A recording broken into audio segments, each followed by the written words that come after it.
ನಮಸ್ಕಾರ ಎಲ್ಲರಿಗೂ ವರ್ಷ ವ್ಲಾಗ್ಗೆ ಸ್ವಾಗತ. ಫಸ್ಟ್ ಟೈಮ್ ನಮ್ಮ ಚಾನಲ್ ನೋಡ್ತಾ ಇರೋರು ನಮ್ಮ ಚಾನಲನ್ನು ಸಬ್ಸ್ಕ್ರೈಬ್ ಮಾಡಿಕೊಳ್ಳಿ. ಇದು ನಾವು ರಾಣೆಬೆನ್ನೂರಿನ ದೇವಿಕಾ ಕಾಲೇಜ್ ಅಪೋಸಿಟ್ ಇರುವ SSV ಗಾಣದ ಎಣ್ಣೆಗೆ ಭೇಟಿ ನೀಡಿದೆವು. ಇದು ಯಾವುದೇ ರೀತಿಯ ಪ್ರಮೋಷನ್ ಅಲ್ಲ. ಇಲ್ಲಿ ಮಾಡ್ತಕ್ಕಂಥ ಎಣ್ಣೆಯನ್ನು ನಾವು 1.5 ಅಥವಾ 2 ವರ್ಷದಿಂದ ಬಳಸ್ತಾ ಇದ್ದೇವೆ. ಎಣ್ಣೆ ಚೆನ್ನಾಗಿರೋದ್ರಿಂದ ನಾವು ಮೊದಲು ಬಳಸಿ ಆನಂತರ ಇಲ್ಲಿ ಬಂದು ವಿಡಿಯೋ ಮಾಡ್ತಾ ಇದ್ದೇವೆ. ಈ ವಿಡಿಯೋವನ್ನು ಪೂರ್ತಿಯಾಗಿ ನೋಡಿ, ಸ್ಕಿಪ್ ಮಾಡಬೇಡಿ. ಈ ವಿಡಿಯೋ ನಿಮಗೆ ಇಷ್ಟ ಆಗಿದ್ದರೆ ತಪ್ಪದೆ ನಮ್ಮ ಚಾನಲನ್ನು ಸಬ್ಸ್ಕ್ರೈಬ್ ಮಾಡಿಕೊಳ್ಳಿ. ಹಾಗೆ ನಿಮಗೆ ಈ ಎಣ್ಣೆ ಇಷ್ಟ ಆಗುತ್ತದೆ, ಹೋಗಿ ಒಂದ್ಸಲ ಅಂಗಡಿಗೆ ಭೇಟಿ ಕೊಡಿ, ನೋಡಿ ಒಂದ್ಸಲ ನೋಡಿ ಆಮೇಲೆ ನಿಮಗೆ ಚೆನ್ನಾಗಿ ಅನಿಸುತ್ತದೆ. ಎಣ್ಣೆ ಚೆನ್ನಾಗಿ. ಇವರ ಅಡ್ರೆಸ್ ಅಥವಾ ಫೋನ್ ನಂಬರ್ ಬೇಕಾದರೆ ಡಿಸ್ಕ್ರಿಪ್ಷನಲ್ಲಿ ಇರ್ತದೆ, ನೋಡಿ ಕಾಲ್ ಮಾಡಿ.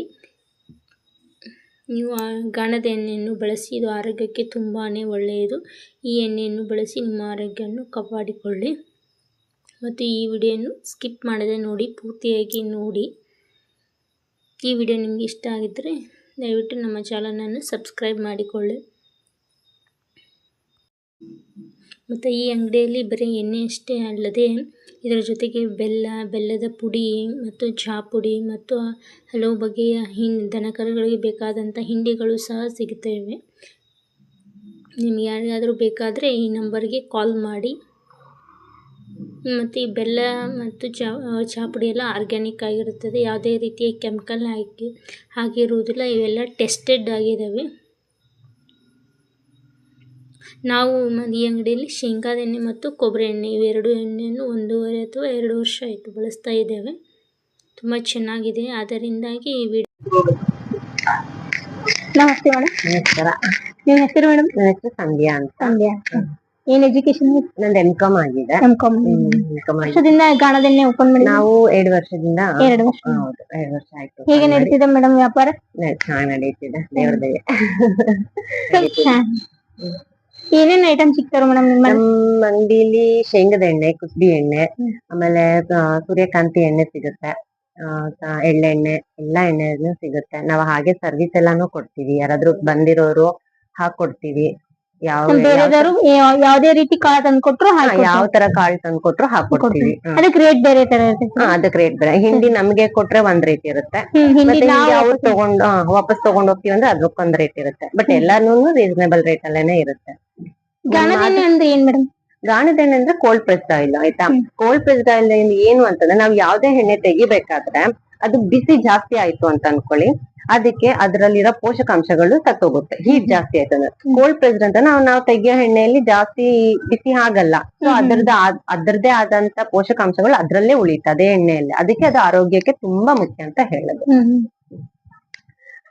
1 kgಗೆ ಎಷ್ಟು ರೇಟ್ ಮೇಡಮ್? 1 kgಗೆ ಶೇಂಗಾ ಎಣ್ಣೆ ಬಂದ್ಬಿಟ್ಟು 1 ಲೀಟರ್ಗೆ ನಾವು ಮಾಡ್ತಿರೋದು 300 ರೂಪಾಯಿ.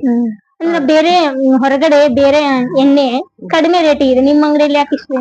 ಯಾಕೆ ಅಂತ ಅಂದ್ರೆ ಆ ಎಣ್ಣೆಯಲ್ಲಿ ತುಂಬಾ ಕೆಮಿಕಲ್ಸ್ ಯೂಸ್ ಮಾಡ್ತಾರೆ. ಕಡಿಮೆ ರೇಟಿಂದ ಎಲ್ಲ ಪಾಮ್ ಆಯಿಲ್ ಎಲ್ಲ ಯೂಸ್ ಮಾಡ್ತಾರೆ. ರಿಫೈನ್ಡ್ ಆಯಿಲ್ ಎಂತಕ್ಕೆ ಅಷ್ಟು ಕಡಿಮೆ ಸಿಗುತ್ತೆ ಅಂತಂದ್ರೆ ಅದ್ರಲ್ಲಿ ಕಲಬೆರಕೆ ಜಾಸ್ತಿ ಇರುತ್ತೆ. ನಮ್ದ್ರಲ್ಲಿ ಸಿಗೋ ಎಣ್ಣೆ ಕಲಬೆರಕೆ ಇರಲ್ಲ. ನಾವು ಪ್ಯೂರ್ ಹೇಗ್ ಶೇಂಗಾ ಎಣ್ಣೆ ಹಾಕ್ತಿವಲ್ಲ ಅದ್ರಲ್ಲಿರೋ ಕಂಪ್ಲೀಟ್ ಆಗಿ ಎಣ್ಣೆ ವಾಪಸ್ ಬರುತ್ತೆ ನಮಗೆ. ಅದನ್ನ ನಾವು ಮಾರೋದು. ಅದಕ್ಕಾಗಿ ಕೋಲ್ಡ್ ಪ್ರೆಸ್ಡ್ ಅಲ್ಲ. ಗಾಣದ ಎಣ್ಣೆ ಅಷ್ಟು ಪ್ಯೂರ್ ಅಂತಂದ್ರೆ ಅಷ್ಟು ಹೆಲ್ತಿಗೆ ಒಳ್ಳೇದು. ಇದು ಗಾಣದ ಎಣ್ಣೆ ಬೆಳೆಸೋದ್ರಿಂದ ಏನೇನ್ ಬೆನಿಫಿಟ್ ಆಗುತ್ತೆ ನಮ್ಗೆ? ಯಾಕೆ ಬಳಸ್ಬೇಕು? ಈಗ ನೀವೇ ಕೇಳ್ಪಡ್ತಿದ್ದೀರಾ ಎಷ್ಟು ಇದೇನೋ ಹೆಲ್ತ್ ಅಪ್ಸೆಟ್ಸ್ ಆಗ್ತಾ ಇದೆ. ಏಂತಕ್ಕೆ ಅಂತಂದ್ರೆ ನಾವು ಕೆಮಿಕಲ್ ನ ಹೇಗ್ ಸೇವನೆ ಮಾಡ್ತೀವೋ ಅದೇ ರೀತಿ ನಮ್ ಹೆಲ್ತ್ ನ ಹಾಳಾಗ್ತಿದೆ. ಸೊ ಗಾಣದ ಎಣ್ಣೆ ನಾವು ಯೂಸ್ ಮಾಡ್ತಿದೀವಿ ಅಂತಂದ್ರೆ ಆ ಹೆಲ್ತ್ ನ ಹಾಗೆ ಕಾಪಾಡ್ಕೋಬಹುದು. ಹೃದಯಘಾತ ಆಗ್ಲಿ, ನಮ್ ಕೊಲೆಸ್ಟ್ರಾಲ್ ಆಗ್ಲಿ, ಏನಾದ್ರೂ ಅಂದ್ರೆ ನಮ್ ಕೊಬ್ಬಿನಾಂಶ, ನಮ್ದು ಈಗ ಎಣ್ಣೆ ತಿಂದ್ರೆ ಕೊಬ್ಬಿನಾಂಶ ಬರುತ್ತೆ ಅಂತ ಹೇಳ್ತಾರೆ. ಆದ್ರೆ ಈ ಗಾಣದ ಎಣ್ಣೆ ತಿಂದಾಗ ಕೊಬ್ಬಿನಾಂಶ ಕಡಿಮೆ. ಗುಡ್ ಫ್ಯಾಟ್ ಅಂತೀವಲ್ವಾ ನಾವು, ಆಚೆ ರಿಫೈನ್ಡ್ ಆಯಿಲ್ ಅಲ್ಲಿ ಸಿಗ್ತಿರೋದು ಬ್ಯಾಡ್ ಕೊಲೆಸ್ಟ್ರಾಲ್. ನಮ್ ಗಾಣದ ಎಣ್ಣೆಯಲ್ಲಿ ಸಿಗೋದು ಗುಡ್ ಕೊಲೆಸ್ಟ್ರಾಲ್. ಅದನ್ನ ಓಕೆ, ಯಾವ್ದೇ ಎಣ್ಣೆ ಆಗ್ಲಿ ಲಿಮಿಟೆಡ್ ಆಗಿ ಬಳಸ್ಬೇಕು, ಚೆನ್ನಾಗಿ ಅದ್ ನಾವ್ ತಗೊಳ್ಳೋದು ಯಾವ ರೀತಿ ತಗೋಬೇಕು, ಯಾವ್ದು ತಗೋಬೇಕು, ನಮ್ ಹೆಲ್ತ್ ಹೇಗ್ ಕಾಪಾಡ್ಕೋಬೇಕು ಅನ್ನೋದು ಮುಖ್ಯ. ಈಗ SSP ಅಂದ್ರೆ ಏನ್ SSV ಅಂತಂದ್ರೆ ಅದು ಒಂದ್ ನಮ್ಮ SSP ಅಂತ ಯಾಕೆ ಇಟ್ರಿ? SSV ನ್ಯಾಚುರಲ್ಸ್ ಅಂತ, SSV ಆಯಿಲ್ ಮಿಲ್ ಅಂತ ನಾವ್ ಹೇಳ್ತಿದ್ರು. ಆಕ್ಚುಲಿ ಆಗಿ ಅದ್ ನಂದು ನನ್ ಹಸ್ಬೆಂಡ್ ನಮ್ ಪಾಪದು ಹೆಸರುಗಳು, ಸರಿನಾ? ಆ ಅದ್ನೇ ಶಾರ್ಟ್ ಕಟ್ ಆಗಿ SSP SSV ಅಂತ ಇಟ್ಟು. ನ್ಯಾಚುರಲ್ಸ್ ಎಂತಂದ್ರೆ ನಾವು ಕಂಪ್ಲೀಟ್ ಆಗಿ ನ್ಯಾಚುರಲ್ ಫಾರ್ಮ್ ಅಲ್ಲಿ ಎಲ್ಲಾ ಆಯಿಲ್ ನಾಗ್ಲಿ ಏನಾದ್ರೂ ಆಗ್ಲಿ ಕೊಡೋದು, ಆರ್ಗ್ಯಾನಿಕ್ ಫಾರ್ಮ್ ಆಗಿ ಕೊಡ್ತೀವಿ ಆಯ್ತಾ. ಸೊ ಅದಕ್ಕೆ ನ್ಯಾಚುರಲ್ಸ್ ಅಂತ ಇಟ್ಟು ಅದಕ್ಕೆ ಫುಲ್ ಕಂಪ್ಲೀಟ್ ಆಗಿ ನಾವು ಏನ್ ಗೊತ್ತಾ, ನಮ್ಮ ಮನೆಗೋಸ್ಕರ ನಾವ್ ಹೇಗೆ ನಾವು ಯೂಸ್ ಮಾಡ್ತೀವಲ್ಲ ಎಣ್ಣೆನ, ಅದೇ ತರ ಬೇರೆಯವ್ರಿಗೂ ಕೊಡ್ಬೇಕು ಅಂತ ಅಂದ್ಬಿಟ್ಟು ನಾವ್ ಈ ಆಯಿಲ್ ಬಿಸ್ನೆಸ್ ನ ಸ್ಟಾರ್ಟ್ ಮಾಡಿದ್ದು. ನಿಮ್ಗೆ M.Com ಮುಗಿದಿದ್ರು ಯಾಕೆ ಈ ತರ ಓನ್ ಬಿಸ್ನೆಸ್ ಮಾಡ್ತಾರೆ? ಮತ್ತೆ ನಾನು ಕಂಪ್ನಿ ಅಂತ ಜಾಬ್ ಮಾಡ್ಬೋದಿತ್ತು, ನೀವ್ ಯಾಕೆ ಈ ಬಿಸ್ನೆಸ್ ಮಾಡಿದ್ರಿ? ಜಾಬ್ ಮಾಡೋದು ಮಾಡ್ತಿದ್ವಿ. ನನಗೆ ಅಲ್ಲಿ ಶಿಫ್ಟ್ಸ್ ಎಲ್ಲಾನು ತುಂಬಾನೇ ಫ್ಲಕ್ಚುಯೇಟ್ ಇರ್ತಿತ್ತು. ನಂಗೆ ನೈಟ್ ಶಿಫ್ಟ್ ಎಲ್ಲ ಇರ್ತಿತ್ತು. ನನ್ನ ಹೆಲ್ತ್ ತುಂಬಾನೇ ಅಪ್ಸೆಟ್ ಆಗ್ತಿತ್ತು. ಹಾಗಾಗಿ ನಾನು ಅಟ್ಲೀಸ್ಟ್ ಏನೋ ಮನೇಲಿ ಸುಮ್ನೆ ಇರೋದಕ್ಕಿಂತ ನಾನು ಏನಾದ್ರೂ ಬಿಸ್ನೆಸ್ ಸ್ಟಾರ್ಟ್ ಮಾಡಿ ಒಳ್ಳೆ ಹೆಲ್ತ್ ಕಾನ್ಶಿಯಸ್ ಕ್ರಿಯೇಟ್ ಮಾಡ್ಬೇಕು ಅನ್ನೋದಕ್ಕೆ ನಾನು ಈ ಗಾಣದ ಎಣ್ಣೆ ನಮ್ಮ ಮನೆಯವ್ರ ಸಹಾಯದಿಂದ ನಾನು ಗಾಣದ ಎಣ್ಣೆ ಬಿಸ್ನೆಸ್ ನ ಸ್ಟಾರ್ಟ್ ಮಾಡಿದೆ. ನೀವು ಬೇರೆ ಬಿಸ್ನೆಸ್ ಸ್ಟಾರ್ಟ್ ಮಾಡ್ಬೋದು, ಇದು ಗಾಣದ ಎಣ್ಣೆನೆ ಯಾಕೆ ಬಿಸ್ನೆಸ್ ಸ್ಟಾರ್ಟ್ ಮಾಡಿದ್ರಿ? ಎಂತಕ್ಕೆ ಅಂತಂದ್ರೆ ಈ ಎಣ್ಣೆಯಿಂದ ಎಷ್ಟೆಲ್ಲ ಕಲಬೆರಕೆ ಆಗ್ತಿದೆ ಅನ್ನೋದು ಸ್ವಲ್ಪ ನನ್ ತಿಳುವಳಿಕೆ ಬಂತು. ಸೊ ಅದರಿಂದ ನಮ್ ಮನೆಗೂ ಬೇಕಾಗುತ್ತೆ, ನನ್ನ ಓನ್ ಯೂಸ್ ಆಗುತ್ತೆ. ನಾನು ಅದೇ ರೀತಿ ಇದ್ರಿಂದ ಫಸ್ಟ್ ನಾವ್ ಮೇನ್ ಜಾಸ್ತಿ ನಾವು ಡೈಲಿ ಯೂಸ್ ಮಾಡೋದೇನು ಅಂತಂದ್ರೆ ಎಣ್ಣೆ. ಈ ಎಣ್ಣೆ ಡೈಲಿ ಯೂಸೇಜ್ ಅಲ್ಲಿ ಆಲ್ಮೋಸ್ಟ್ 3 times ಫುಡ್ ಪ್ರಿಪೇರ್ ಮಾಡ್ಬೇಕಾದ್ರೂ ನಾವು ಯೂಸ್ ಮಾಡೇ ಮಾಡ್ತೀವಿ. ಅಂತದ್ದು ನಾವು ಅಡ್ಗೆ ಮಾಡ್ಬೇಕು ಅಂತಂದ್ರೆ ಸ್ಟಾರ್ಟ್ ಮಾಡೋದೇ ಎಣ್ಣೆಯಿಂದ. ಹಂಗಾಗಿ ನಾವು ಎಣ್ಣೆಯಿಂದನೇ ಹೆಲ್ತ್ ನ ಸ್ಟಾರ್ಟ್ ಮಾಡೋಣ, ಇಲ್ಲಿಂದಾನೇ ಪುಷಪ್ ಮಾಡೋಣ ಅನ್ನೋ ಒಂದ್ ರೀಸನ್ಗೆ ನಾನು ಎಣ್ಣೆ ಬಿಸ್ನೆಸ್ ನ ಚೂಸ್ ಮಾಡ್ಕೊಂಡಿದ್ದು.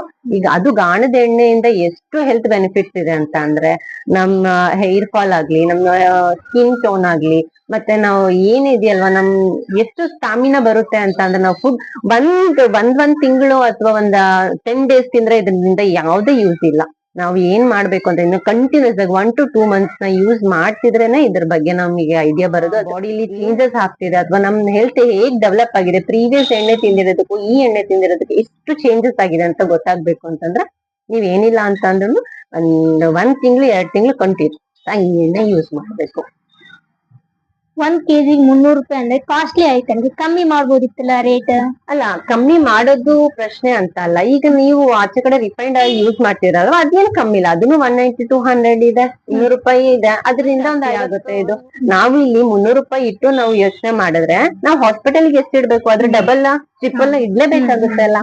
ಸೊ ನಾವು ಸೇವನೆ ನಮ್ಗೆ ಯಾವಾಗ ಬಜೆಟ್ ಫ್ರೆಂಡ್ಲಿ ಇರಲ್ಲ ಅಂತ ಅನ್ಕೊಂತೀವಲ್ಲ, ನಾವು ಆಚೆ ಕಡೆ ಹಾಸ್ಪಿಟಲ್ಗೆ ಇರೋದು ಬಜೆಟ್ ಫ್ರೆಂಡ್ಲಿ ಇರಲ್ಲ ಅಲ್ವಾ. ಸೊ ನಮಗೇನು ಹೆಲ್ತ್, ನಾವು 1 ರೂಪಾಯಿ ಜಾಸ್ತಿ ಆದ್ರೂ ಪರವಾಗಿಲ್ಲಪ್ಪ, ನಾವು ಚೆನ್ನಾಗಿ ಇರೋದನ್ನ ನಾವು ಸೇವನೆ ಮಾಡ್ತಿದೀವಿ ಅಂತಂದ್ರೆ ಹಾಸ್ಪಿಟ್ಲಿಗೆ ಹೋಗೋ ಕೆಲ್ಸನೇ ಇರಲ್ಲ, ಅಲ್ಲಿರೋದು ಬಿಲ್ ಉಳಿಸ್ತಿದೀವಿ ಅಷ್ಟೇನೆ. ಈಗ ಒಂದ್ಸಲ ಹಾಸ್ಪಿಟ್ಲಿಗೆ ಹೋಗಿ ಕನ್ಸಲ್ಟಿಂಗ್ ಅಲ್ಲಿ ಹಾಸ್ಪಿಟಲ್ ಒಂದ್ಸಲ ಹೋಗಿದೀವಿ ಅಂದ್ರೆ ಆಗಲ್ಲ, ಜಾಸ್ತಿ ಹೋಗ್ತಾನೆ ಇರ್ಬೇಕು, ಮಲ್ಟಿಪಲ್ ಟೈಮ್ಸ್ ಹೋಗ್ತಾನೆ ಇರ್ಬೇಕಲ್ವಾ. ಅದು ಒಂದ್ಸಲ ಮೀಟ್ ಆಗಕ್ ಹೋದ್ರ 300 ರೂಪಾಯಿ. ಅದು ಮತ್ತೆ ಅದು ಮೆಡಿಸಿನ್, ಅದು ಇದು ಎಕ್ಸ್ಪ್ರೆಸ್ ಅದು ಇದು ಇದ್ದೇ